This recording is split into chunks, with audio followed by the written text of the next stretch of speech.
सस्ती नहीं। अरे वाह, जानू मोहब्बत है महंगा मेरा, मस्ती मिलेगी इतनी सस्ती नहीं। मेरे ऊपर खर्चा बोलो कितना पाउंड करेगा।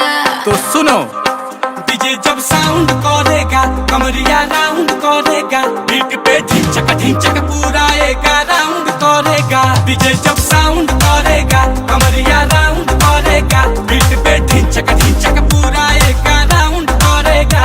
जब चलती हूँ कमर मटका के, आओ पास जाऊं सांस अटका के, एनी टाइम मुझको दिल में अपने फाउंड अरे बाबा, करेगा। तुम्हारा डीजे जब साउंड